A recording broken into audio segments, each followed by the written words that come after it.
Shalom, jemaat yang dikasihi oleh Tuhan.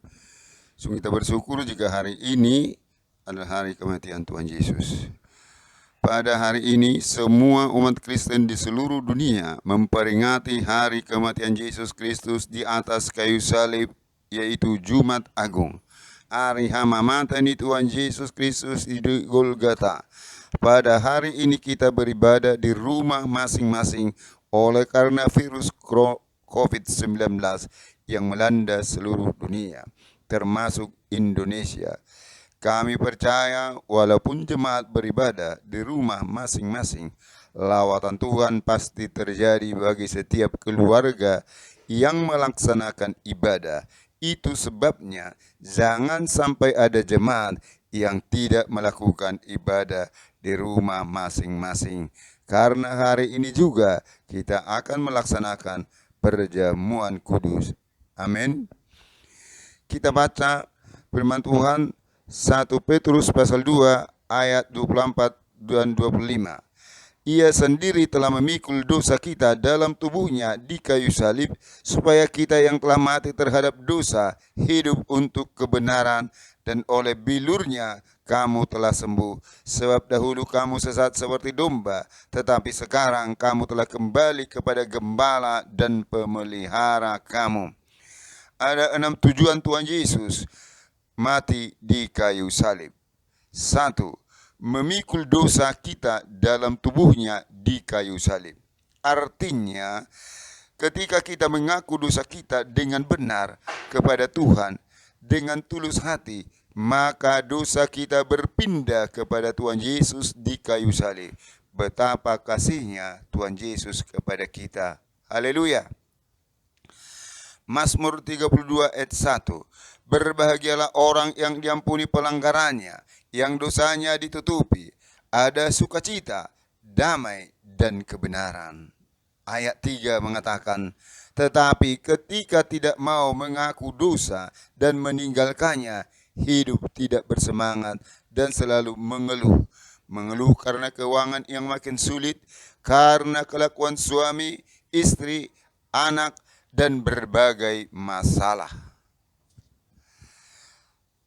Ada beberapa jenis dosa. Ada beberapa jenis dosa. A. Dosa kesombongan atau tinggi hati. Daniel 4 ayat 30 dan 31. Ketika Raja Nebukadnezar sukses luar biasa, dia menjadi sombong dan berkata, inilah Babel yang kubangun dengan kekuatan dan kuasaku untuk kemuliaanku. Tuhan langsung berkata, Raja Nebukadnezar, kerajaan Allah telah beralih daripadamu.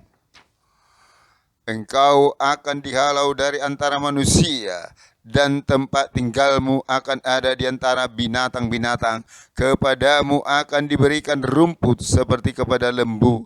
Dari istana turun ke padang rumput. Sangat mengerikan pengalaman Raja Nebukadnezar. Dosa Raja Uzia, 2 Tawari 26 ayat 16 dan 17 sampai 21. Boleh nanti sebagai PR-nya dibaca selanjutnya.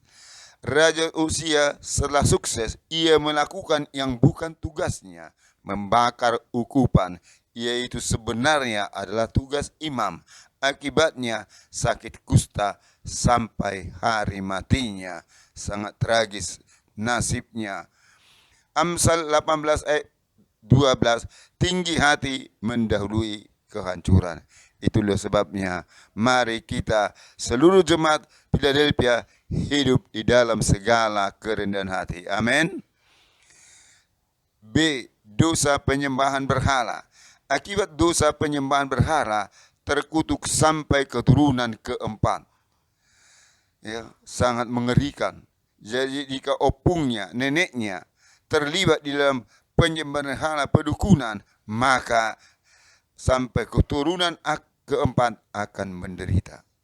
Kolose 3 ayat 5, mengikuti hawa nafsu, keinginan yang jahat, keserakahan, mementingkan diri sendiri sama dengan penyembah berhala. Jika ada jemaat yang masih terlibat dalam penyembah berhala, bertobatlah hari ini.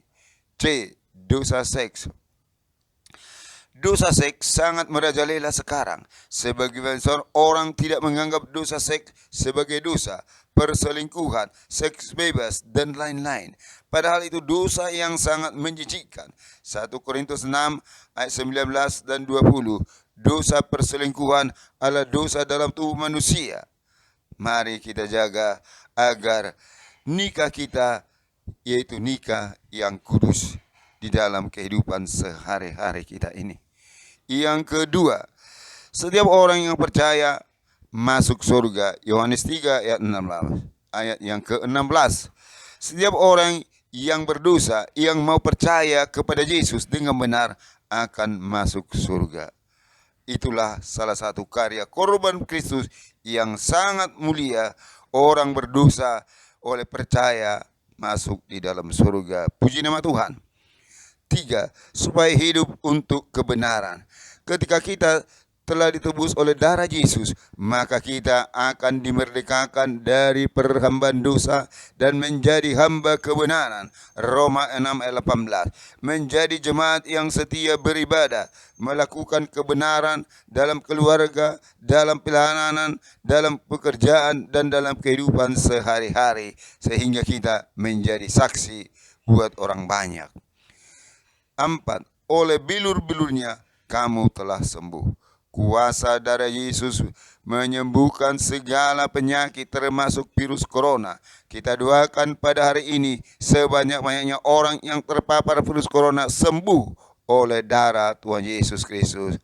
Amin. 5. Supaya menjadi umat yang tergembala. Mari kita semua jemaat Philadelphia mau tergembala dengan benar.